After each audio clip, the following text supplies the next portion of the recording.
L'école du jeu vous est présentée en partenariat avec la boutique en ligne universludo.ca.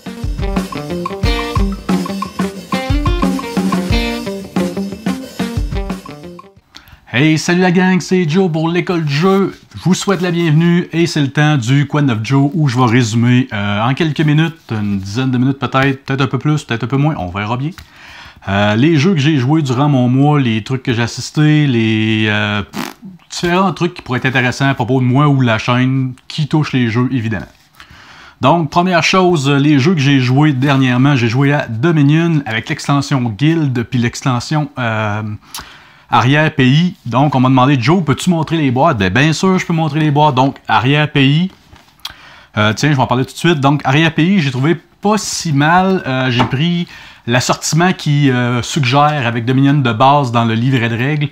Je l'ai trouvé un peu long. D'habitude, il me semble que mes parties de Dominion sont un peu moins longues que ça. Fait que j'ai hâte de voir l'arrière-pays ajoute des fonctions aux cartes qui, en plus de quand ils sont activés lorsqu'ils sont joués, sont activés également certaines cartes quand on les achète ou qu'on les procure d'une façon ou d'une autre.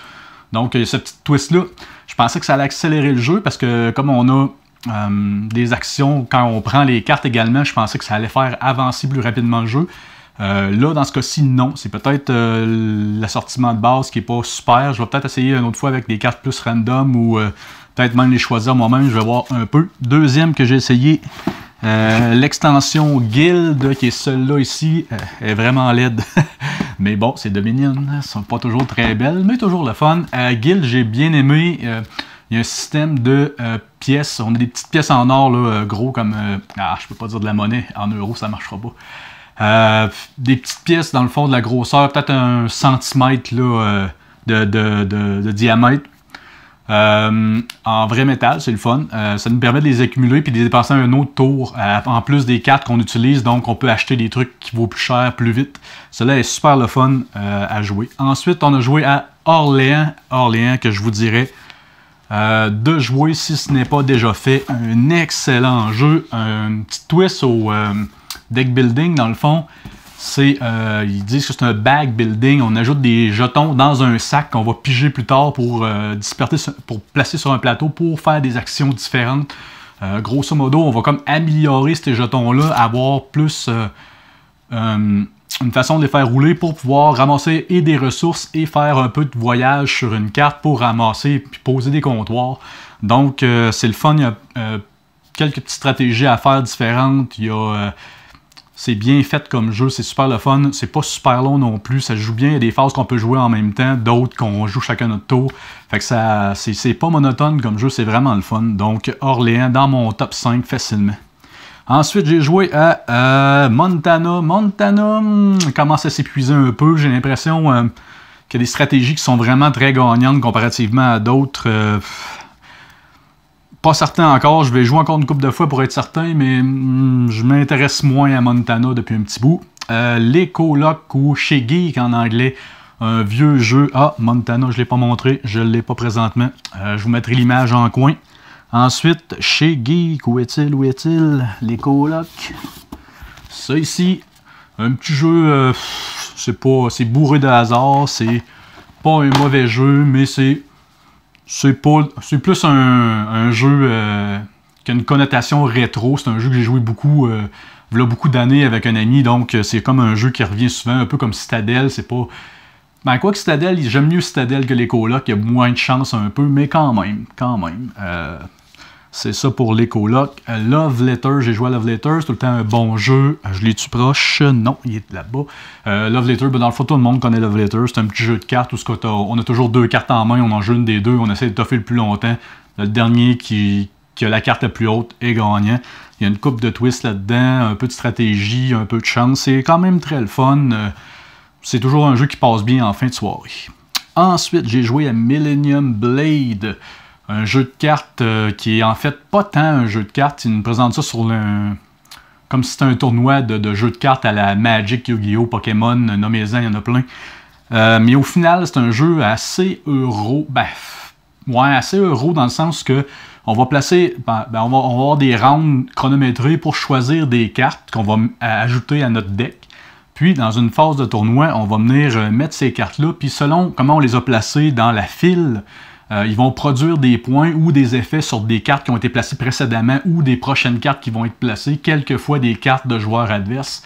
Donc, il y a beaucoup de trucs à prendre en compte, il y a beaucoup de cartes à lire, il y a beaucoup de cartes, extrêmement de cartes. Le jeu est pas mauvais, mais j'ai trouvé ça très long. Très long pour faire 3 tournois qui reviennent souvent à la même chose. J'ai pas détesté, mais je suis même pas sûr si je rejouerais. Fait que peut-être une expérience un peu trop longue. On était seulement 3 joueurs, donc ça n'aurait pas été supposé une configuration super longue à jouer. Pourtant, ça a été quand même assez long à jouer. Puis j'ai joué avec JP et David, professeur Board Game, puis c'est pas des joueurs qui prennent beaucoup de temps à faire leurs actions, donc c'était pas ça le problème non plus. Ça a juste été assez long de mon point de vue. Ensuite, j'ai joué à Rajas of the Ganges, un excellent jeu. Même chose, je vais vous rejeter Millennium Blade puis Rajas de la boîte quelque part là ou d'un coin ou peut-être même en bas. On verra bien au montage. Un jeu excellent, c'est vraiment le fun. On a à la fois du placement de dés, du placement de tuiles. Dans le fond, les dés vont nous faire des actions, puis ce qui est le fun, c'est que normalement, dans un jeu de dés, tu as les bonnes mains de dés et les mauvaises mains de dés. Mais dans celui-là, les dés, quand ils sont de plus basse valeur, vont servir pour certaines actions, puis de plus haute valeur pour d'autres. Donc, ça balance bien le jeu, ça nous contraint pas trop dans nos choix d'action. En plus, on a comme une petite échelle où on peut aller chercher des points pour, par la suite, venir modifier un peu nos faces de dés. Fait que c'est bien le fun. Avec ça, un beau placement de tuiles. Là, sur notre plateau principal, on va faire des petits chemins avec des commerces. Puis ça va nous donner des bonus, toutes sortes de trucs. C'est vraiment le fun. Beaucoup de cœur pour Raja. Sûrement un jeu que je vais me procurer prochainement. Ensuite, j'ai joué à Green Forest, juste ici. J'ai la copie de Sylvain présentement. Donc, Green Forest, un jeu très simple. C'est pas un placement d'ouvrier, mais c'est un jeu où on va, placer un personnage sur 4 cases différentes. Puis, selon la case qu'on s'est placée, on va ramasser des ressources. Donc, il y a quelques twists, comme par exemple, à chaque tour, les ressources pas ramassées restent là.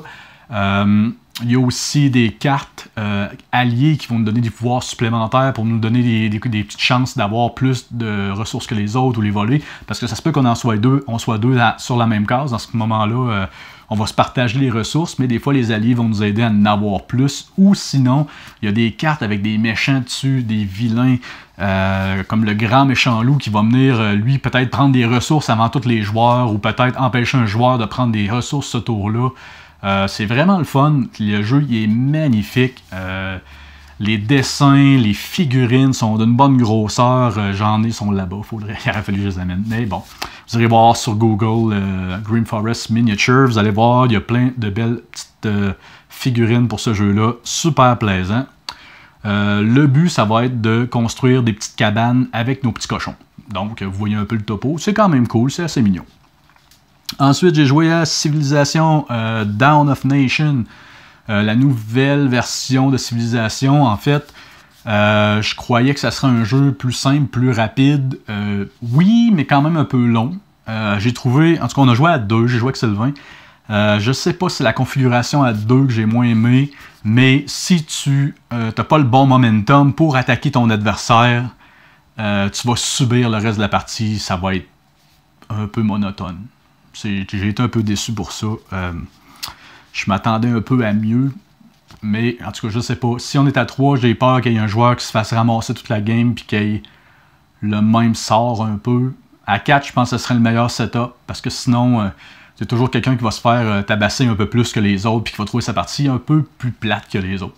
Parce que comme je me souviens pas, je pense pas qu'il y ait une espèce de système de dire bon, il y a telle façon de rattraper ton retard en te faisant taper dessus, ou je sais pas, mais il me semble que non, donc c'est dommage, mais ce jeu-là, c'est pas un gros coup de cœur, malheureusement. Ensuite, Brewcrafter, un euro assez lourd quand même, beaucoup de façons de faire des points sur le thème de la bière, c'est vrai, je l'ai celui-là. Donc, je vous sors ça ici. Donc, Brewcrafter, un très bon jeu euro. À chaque fois que je joue une partie, j'ai jamais l'impression de jouer au même jeu. Il y a tellement de trucs différents, beaucoup de sortes de bières à faire. À chaque fois qu'on change les bières, ça change des dynamiques. Il y a des, un peu comme dans la viticulture, il y a des spécialistes qu'on peut engager. Encore une fois, à chaque partie, ils peuvent changer. Il y a des petites extensions qu'on peut ajouter pour ajouter des sortes d'actions, d'autres trucs. Ça aussi, à chaque fois, ça vient changer la donne. Donc, un très bon jeu, beaucoup de stratégies différentes, beaucoup de changements. C'est vraiment plaisant. Ensuite, j'ai joué à Le Bien et le Malte qui se trouve... il était pas loin, il me semble. Disparu. Juste ici. Ou Heaven and Hell, très bon jeu de mots en anglais comme en français. Donc, celui-là, excellent jeu. J'allais placer, dans le fond, des petits hexagones sur le même principe qu'on va le faire dans Castle of Burgundy. Sauf que dans celui-là, il n'y a aucun dé. L'argent est pour quelque chose, ça coûte très cher. Puis, on va avoir toujours le choix de soit aller chercher vraiment la tuile qu'on veut, mais avancer plus vite peut-être sur la traque de la manche, ou prendre une tuile qui nous intéresse moins en espérant que l'autre soit encore disponible quand notre tour va revenir. Il y a une belle gestion là-dedans, des petits combos à faire avec les curés, c'est bien beau. Les dessins sont quand même intéressants, le thème est super cool, la bière c'est cool, c'est toujours cool la bière. Donc, un excellent jeu, ça, c'est une belle découverte. J'avais joué la première fois avec JP le mois passé, ou ce mois-ci même. J'ai joué 2 fois cette fois-ci, même sans avoir le jeu, je viens de l'avoir, puis j'ai pas joué avec ma copie encore, mais j'ai déjà joué 2 fois. Donc, un excellent jeu. Si j'avais un gros merci à dire à Martin de la zone jeu de société, ça serait Martin. Merci pour m'avoir convaincu d'avoir acheté Flamme Rouge, un bon petit jeu de vélo qui se trouve ici sur le thème, je crois que c'est une étape du Tour de France. Les Européens le connaissent sûrement beaucoup mieux que moi. Un excellent jeu de bicyclette. Ça faisait longtemps que je me cherchais un jeu de course. Formula D, c'était trop de hasard pour moi. J'avais joué un jeu avec des traîneaux de chiens. Ça, on passait notre temps à calculer le nombre de cases restantes, la force des chiens, j'avais l'impression d'avoir un cours de mathématiques, c'était interminable, mais Flamme Rouge est un excellent jeu de course où il faut gérer en fait la puissance puisque notre cycliste ne sera pas en forme du début à la fin de la course. Donc, il faut se demander quand est-ce qu'on va donner un coup pour dépasser, quand est-ce qu'on va se calmer pour se faire tirer un peu par le peloton. C'est un super bon jeu qui est beaucoup plus tactique qu'il y paraît. Donc, même, à date, avec ceux que j'ai joués, j'ai eu des bons commentaires. Le jeu, ça prend bien, ça prend vite, ça joue bien, il y a plein de belles cartes pour des circuits préfaits. J'ai l'extension aussi, j'ai pas pu m'empêcher d'aller me chercher l'extension. Ça rajoute des couloirs d'un vélo de large, puis d'autres de 3, ce qui change pas mal la patente. Ça rajoute 2 joueurs pour jouer à 6 à la place de 4. J'ai pas encore joué en plus que 4 par exemple. Qu'est-ce que ça rajoute d'autre? Je pense que c'est pas mal ça. Ça vous permet d'avoir aussi un joueur fantôme, si je me trompe pas, pour jouer en solo, mais là je m'avance un peu, je suis pas certain. Sinon aussi, ça vous permet de jouer à 12, donc chaque joueur va être le membre d'une équipe, parce que quand on joue à 4 avec le jeu de base ou à 6 avec l'extension, on a chacun une équipe d'une couleur, tandis que là on peut jouer à 12 en ayant chacun une personne qu'un vélo. Ça allongera pas beaucoup la partie, puisque dans le fond, quand on joue, mettons, quand on joue à le nombre normal de joueurs, mettons on joue à 4, on a chacun 2 paquets de cartes. On va choisir à quelle vitesse va notre sprinter, puis à quelle vitesse va notre rouleur. Donc, une fois que tout le monde a choisi ces 2 cartes, on tourne les cartes, puis on fait bouger les vélos selon les chiffres obtenus.